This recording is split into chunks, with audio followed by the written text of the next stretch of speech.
Barka da an tayawa, tabbatar da ka danna subscribe da kuma alamar ƙararrawa domin samun sabbin fina-finan Indiya Hausa. Kuma duka a kyauta! A Indian Hausa Channel TV. Miskila kayataccen kapce ne na kamfanin Al-Hussein Record masu burbuɗan fassara suka fassara muku shi.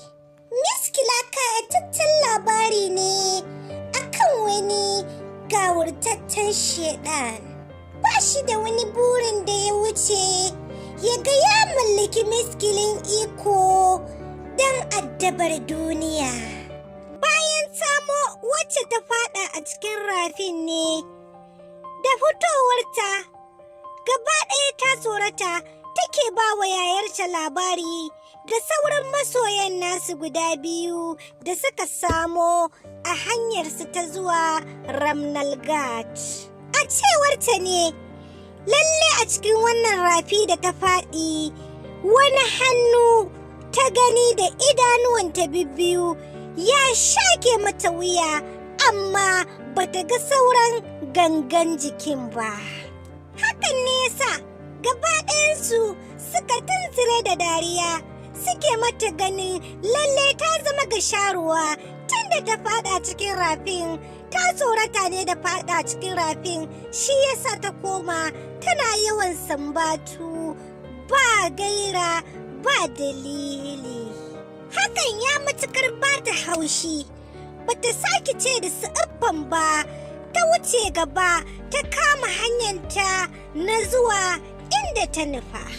Abin ya matukar kullewa 'yan matan kai yayin da suka karasa masaukinsu, sannan suka ga gidan da ma suka sauka, ashe gida ɗaya za su sauka da su da masoyan nasu wanda suka yi gamo da su a cikin jirgin kasa. Tabbas wannan kafce yana kunshe da cakwakiyoyi fim wanda na furta a baya. Kai da nemi kayatattun kafce na fim ɗin Miskila na kamfanin Al-Hussein don more cakwakiyar da ke cikinsa. Kada ka manta, idan wannan shine zuwanka karo na farko zuwa wannan tasha tamu mai albarka mai suna Indian Hausa Channel TV.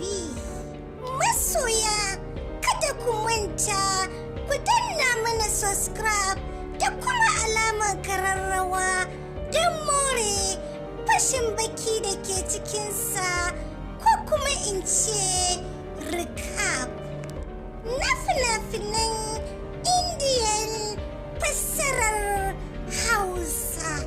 Kai dai kulla halaka da wannan canar tamu mai albarka mai suna Indian Hausa Channel TV don sanar da ku masoya da zarar mun ɗaura.